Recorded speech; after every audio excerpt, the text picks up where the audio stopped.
right, we are finally in the end game of Final Fantasy VII Rebirth, and our first boss we need to take down is the Red Dragon. I know, real original name. Either way, we here at Direct Gamer are going to show you how to actually counter and avoid all the moves of the boss, then show a full playthrough. Now, I'm going to tell you right now and actually show you on screen that while fighting this boss for the first time, I actually glitched the fight to where the boss would not attack me, but we couldn't target him. Almost like we escaped the boss fight. I was, however, though, tempted to take him down this way because Tifa's moves could actually still hit him, aka using Chi Orb and other moves like that. But I wanted to give you a full fight. So if this happens to you, take advantage of it. I'm not really sure if it can be repeated or not, but let me know down in the comments below if you have already. Right, let's get on with the battle though. Right away, like every new battle, get an ATB bar filled so we can scan the boss. Remember as well that after scanning, if you need to look at the boss's information, simply hit the touchpad and you can see all that information again. Right side is going to show you the weaknesses and immunities. On the left side, look for the highlighted text showing you how to best pressure and stagger the boss. The Red Dragon is weak to ice magic. Shocker, I know, right? And in order to pressure it, you need to strike the pillars when the boss scorches them. Also, in the second phase of the battle, destroying his wings while he is flying will crash land him and pressure him. All right, moves to watch out for. Radical Flame is a very basic fire stream attack that will go in a full circle around the arena. That can hurt you if you stand in it for too long, but it does allow you to target the pillars if they get hit too much. Plus, it's a great way to avoid damage. Incendiary Breath is definitely the one you want to watch out for the most, as it will focus on one character and do constant damage. So if you happen to be like, well, probably like every player, and especially me, then it could potentially hit two players if you're keeping your characters close together. So spread out a bit. Fire Shot is one of its more basic moves, as it's exactly what it sounds like, a fireball attack. Moving on. Tail Strike will target you and hit you with 2 back-to-back tail slaps. You can block or parry both of these. Just make sure not to be spamming an attack like I was, otherwise you're going to get caught up in this attack. If the dragon happens to stand on its back legs, then get away from it, as it's about to cover the area around him in fire, which will damage you over time if you're simply standing in it. Now, when it comes to damaging this boss, Ice Magic is your best friend. Target the head and you can cripple it actually pretty fast using a combination of both Blizzard and Blizzara. After that, it will become pressured, making it pretty easy to get some good damage on him. Mana Ward or Level 2 Barrier is also very good here since most of the attacks are based on fire, meaning you'll take less damage since it's magic based. Level 3 is obviously the best, but that takes more MP, and everyone will be at different levels in terms of having their mana leveled up. Remember to use the pillars to block some of his fire attacks and keep the attacks going until you finally stagger him. After the stagger phase ends, you need to get the dragon down to about 50% health or cripple his head again. Then the arena will literally flip. Now this second part of the battle adds some new moves and ways to pressure the boss. Smolder will act like a power-up move, but he doesn't really actually gain anything, at least based on what we can see on his name, but it will signal that the boss will start flying around, allowing you to finally attack his wings, which, if you remember from the scan, allows you to then pressure the boss if you take them out. One of his new moves, Flaming Tail, is exactly what it sounds like. Dodge or block the attack if it happens to be near you. Wrath of Fire is very similar to when the dragon would stand on his back legs, except now it has a name for the attack.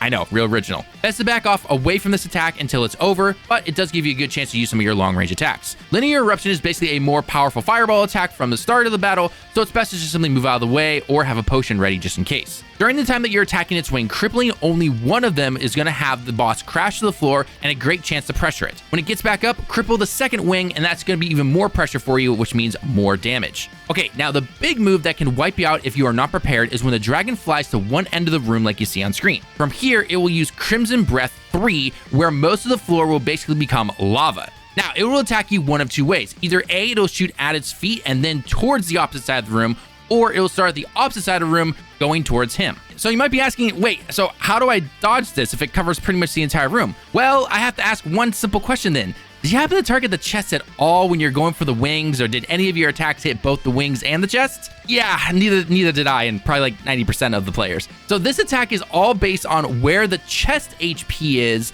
and that is going to determine how much of the arena is covered in this fire magma from this dragon. If over 50% of its health is still around, it's going to cover the entire area. If it's under 50%, then most of the arena will be covered, and if it's at 0, aka you crippled the chest, then about half of the area will be covered. So something like Blizzara might help you here if you're trying to attack the wings, and you might get lucky enough to hit both the chest and the wings. However, it is a little hard when he's flying. This is also why beforehand I recommend using something like Mana Ward until the wings are dealt with, because if this guy targets you with this magma, at least you'll be taking a little bit less damage. Another thing you can obviously do is cast Rearise, whether it's via Phoenix or via one of your materia. Just be prepared, as it can kill you like it did me. Oh yeah, Shiva is also really good to bring out in this second half of the battle. I never actually thought I'd be using this summon for much, but since the dragon is weak to ice and Shiva uses ice attacks, it's actually very helpful. Other than that, basically keep up the attacks like beforehand. Keep an eye out on the lava move because that is literally the biggest thing that can probably kill you until you finally take this beast down.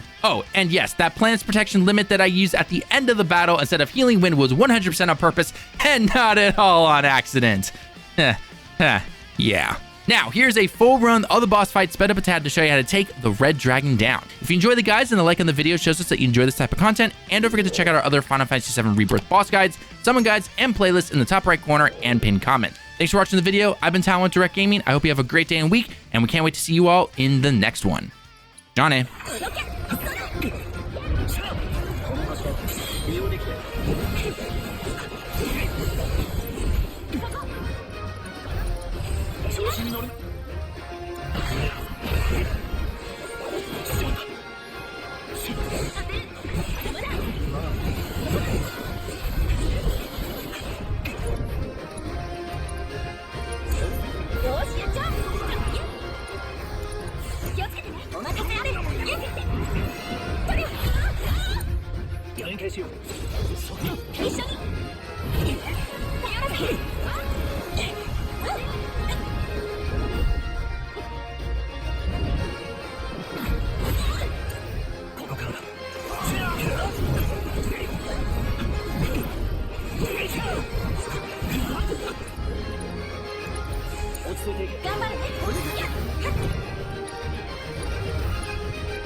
さあ行くよ。当てる。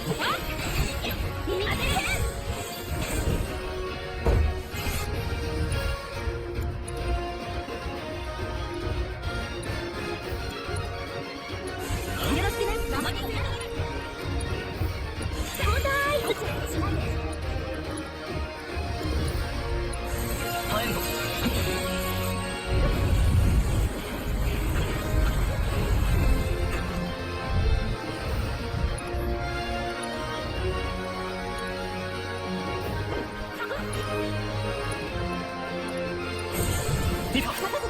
はい。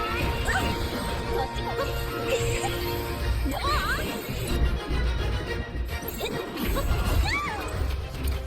俺がル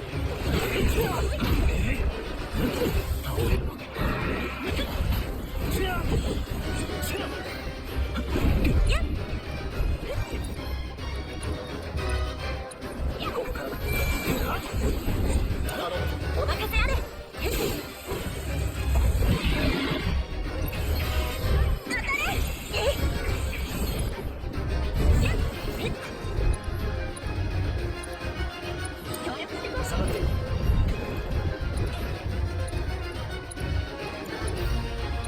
そっちはまた頑張る。ここに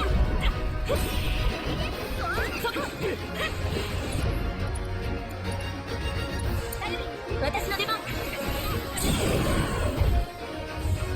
次はそっち。決めてやる。私の本気。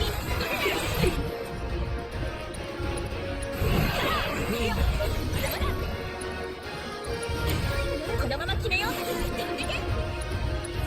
もらって。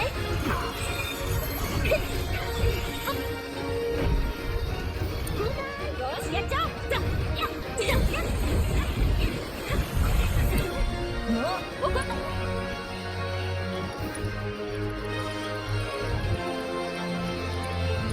お待たせ。そこから狙える。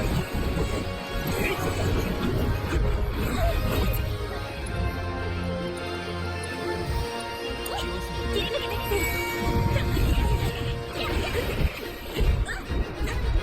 気をつけて。お任せあれ。当たれ。飛んでけ。俺がル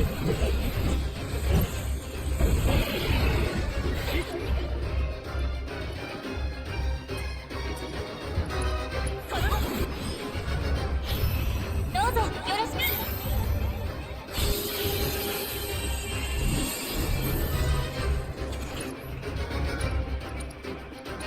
落ち着いていけ。さあ行くよ。